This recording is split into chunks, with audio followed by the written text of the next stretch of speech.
Okay, guys, I got a joke for you. What do you call a guy with a rubber toe? Roberto. I went to the home center, picked up a couple parts, got a bunch of PVC pipe. These two, I only need a couple inches. These are for the trigger. This is going to be the scope. And then the rail that the scope sits on, I found these slider rails. These are for mounting plumbing, so I bought two of them and then shoved them together to make them extra long. So that's plenty long for what I need. And then I flared out the ends so that I could attach it to the gun. So I bought two of these. These are only like 70 cents a piece, really cheap. So that's going to work perfect for that. Then I also picked up some plexiglass for a few of my lenses and different pieces of the scope. And then I've got these little feet for the dials. So we can mount these anchors into the PVC pipe and then just to add some foam onto these. I think they're pretty good size. Just kind of guessing on that. Put some foam around it and decorate it, make it look like dials, and then they'll slide real easy in and out of that, and you can turn them and adjust them, and it'll look really cool. And that was a couple bucks at the home center. So that's it for the scope and everything else. The rest of the gun I'm going to build with a piece of plywood that I have, a little piece of 1/4 inch plywood I have in the garage, and then just build the foam on to all that. Started with an old ice cream bucket. Cut it all up into manageable pieces like this, because we need some plastic. Because I could not for the life of me find a part at the home center that would substitute for this. This is the standoff for the scope. So this is the base, kind of the core of the scope. And this should fit on here. I haven't even tested it yet. Okay, that doesn't fit. I gotta cut that hole bigger. But the core goes into that hole, and then this rail is what the scope sits on. So that slides. Oop, can't see it. Just like that. So I'm going to make a couple of them and kind of build a box out of this part. Alright, so I got this on there, but it's kind of warped because the hole is just a little bit too small. But instead of trying to fiddle with it with a knife and then cutting too far and having a gap there, just shove it onto a piece of sandpaper over the pipe. Now this is 320 grit, so it's going to be pretty gentle to it, but still be able to remove some of that stock. And if you can work it on there, get it on there and just start twisting it. Now the sandpaper adds thickness. I only have just barely over a full wrap on there, so don't sand it down until it actually fits. Just sand it down a little bit, take it off, and check it. So we'll sand that down and it'll be nice and concentric on there. So that feels pretty good. We'll take that off. Take this off. And that's a much better fit. The plastic is bent, but that's only because it's from a circle. It's from a ice cream pail. But that's a good fit. We can heat that up and straighten it out and it'll sit there. Well, it needs a little bit more. Because you can always take off more, but once it's off, you're screwed. I was really concerned that this wasn't going to be solid enough to hold up the weight of the scope, but it is really solid. So I have laminated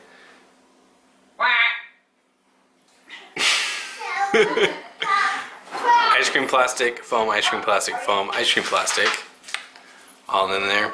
I'm going to glue all these together, laminate them, and then sand them smooth so they're the same. A couple of these the cuts are a little bit off. And then I'll fill in whatever gaps I have with some caulk and paint it, so that'll look really nice. But this thing's really on there. It's not going anywhere, especially after I glue these up. They're going to be really solid, so I'm really happy with that. We're going to take a huge leap forward in time because at this time we were packing up our house and getting ready to move to the other side of the city. And I was also trying to get this project done for you guys. So right now I've got those mounts all polished up and the way that I want them, and I also added, with the same process with the plastic and foam, another piece to hold the dials. And now I'm just adding some extra details with 2mm foam.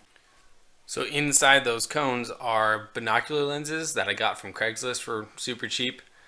But to put those together and not have another system inside to flip the image back over, the image is upside down and reversed, so it's really trippy when you look through it. But I just didn't have the right kind of lens to fix that issue, so I just left it as is. And for the dials, I switched out those plastic anchors for steel nuts, and I went through 4 or 5 iterations of this with different materials, but epoxy putty ended up being the best. So this took a lot of prototyping and a whole lot of running back and forth between my studio and the garage, cutting wood and screwing different stuff together and trying different pieces. The pen thing did not work, threw that away. This is the trigger off of an air nozzle for like an air compressor. I just took it off, shoved it in there, and there's a spring in there, so it works out really well. I'm going to paint this all up. I'm not going to pull it because this is still wet and it would get all jacked up if I action that. And I even screwed the screw in way too tight so I wouldn't do it on accident, because I want to pull it so bad, but I can't because it's too tight. So I saved myself because I knew I'd do that. We finally have kind of the final shape of the gun, kind of, and it's getting there. We're going along. And you know, I've never done anything like this before. All my experience with foam, you want to see? You want to see all of it in one place? You ready? Oh crap, my camera doesn't go that high. All my experience with foam is right there. That's not even foam. It's just that one and that one. Those are the only things I've made. That's paper mache. Oh my gosh, this is backwards. Where's my finger? Can I go over there? There it is. Oh my gosh, that's so hard. Right there, that's leather. Paper mache. Foam.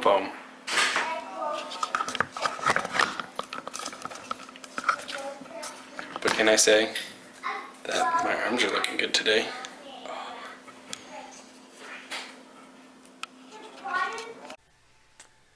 This is the lamination for the gun barrel.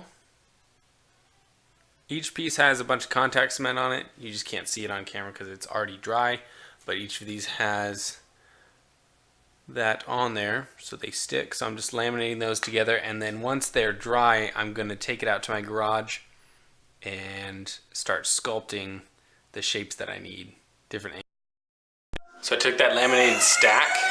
It's actually only 2 pieces. There's 2 stacks there. And I machined it down on my table saw. It actually worked pretty nice. I was a little scared to machine this stuff on the table saw. I wouldn't recommend it. Don't try this at home. But I took all the proper safety precautions. I was being really careful, and it worked out okay. I got all these sweet angles in there. So that is one side of the barrel. Got 2 of those. So a little bit of finished work, fill in these gaps with some caulk, paint it, and slap it on the gun. You remember this piece? It's the front of the barrel. I liked it. It turned out really well. It's freaking plastic from an ice cream bucket. But guess what? It's garbage. It's too big. And that's pretty much the only problem. It's just too big. I didn't measure the thickness of the gun right compared to the length of it. Didn't do the math, so gotta rebuild it. Take 2.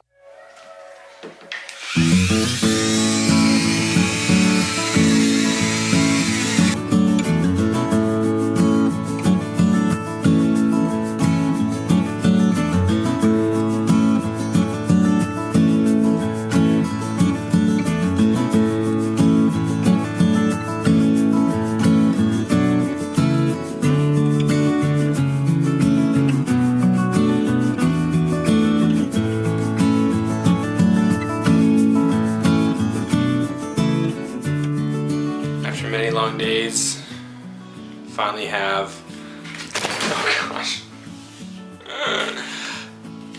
Okay. After many long days, I finally have the base done. Just the base shape. Got so much detail work and accessories to add. Gotta cut this out. There's a piece here that I'm gonna put on. Bunch of stuff, but I have the base shape down. This side I've tested and tried to put on some mud. I do love that drywall mud, and it seems to work pretty well because this is a rigid structure. If it was some piece of armor, I wouldn't do this because it cracks when you bend it, but because this won't flex, it's pretty solid. Just to coat it with that to get a really smooth finish and to fix some of my mistakes, a lot of my mistakes, like right here. All that texture in there, it's nasty, so I'm gonna fill that in and sand it smooth and shape it with the mud, because that's a lot easier to work with than the foam, in my opinion.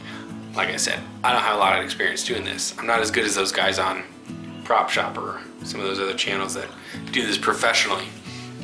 Let's see. Glade freshener, air freshener can, plus a little bit of foam inside. I built the inside up with foam so that the golf ball would stop right there so it wouldn't fall into the can. And then I lined the inside of this so it'd be a nice tight fit. Cut this out and then lined that with foam so it wouldn't scratch up the paint job on there. Then this is, there's a pen inside here that goes from the top of this all the way through to the back of the ball, and it's glued in there. And then I caulked around that, that's still wet. And then this is epoxy putty. And so it's just a ball and socket joint. And you can set it. There's enough tension in there that you can move it and it'll stay. So it's pretty nice, and it'll look really sweet. I'm gonna cover this in foam and then paint it so that it'll look really nice. But this goes up under the gun. And what the heck could that possibly be for? Comment down below what you think this would be used for in a fantasy rifle that shoots lava. Let me know. So this is the cutoff. This is the cutoff of the can that I used to make this thing. And it fits right here underneath the gun. So I need to cut out the foam right here in a semicircle. So I took this on my grinder and I ground the edge down really roughly. Actually, I was using my belt sander, not my grinder. And then I buffed the edge, so it's a really crude blade right here, but it's sharp enough. So all I've got to do is line it up.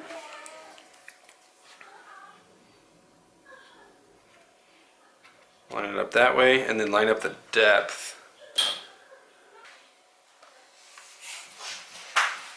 Mark, mark, mark. Okay, so that's where it goes. And you just push and gently twist it.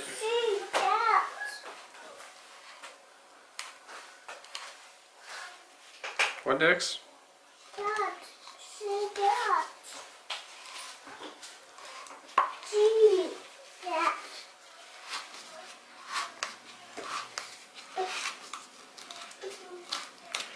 There you go. Cut out. Hey Dexter, you want to be on TV? No. You don't?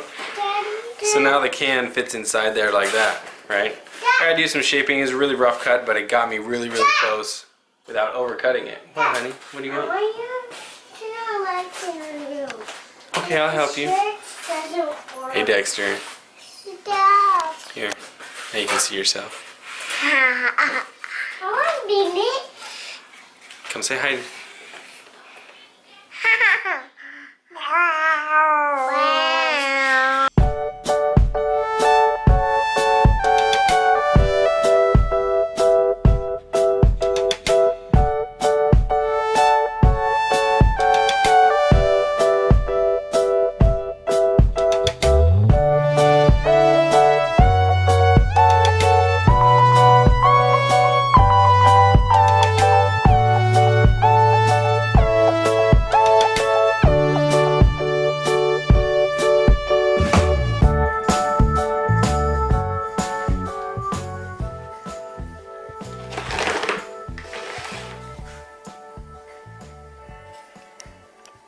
So this is where we are so far. It's looking pretty good. This transition makes me feel a lot better about it because it used to kind of look like this. It's all nasty. And then I fixed it and it feels so good to have some clean lines on this thing in that ugly stage. So working it, I'm going to tape off pretty much all of this and spray it in 2 coats. I'm going to spray all of this stuff yellow as a base. Then I'll tape it off again and spray the blue. And spray this blue too because I don't like the way the painted texture is. And to get the texture that's in the photo, I basically have to aqua dip it. Or what do you call that? So yeah, I'm not doing that. But yeah, it's coming along. And yeah. Also, can I show you something real quick? Should I do this now?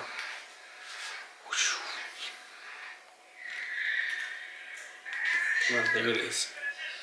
What? Whew, buddy. I gotta back up for this one so you can see the whole thing. So we got the paint job done. Actually matches my shirt. Did not plan that. So now the next step to make it really pop and come alive is to weather it. Because this yellow isn't quite right. I want it a little bit darker. Put some rust and some mud all over this thing and some highlights and then it'll be done.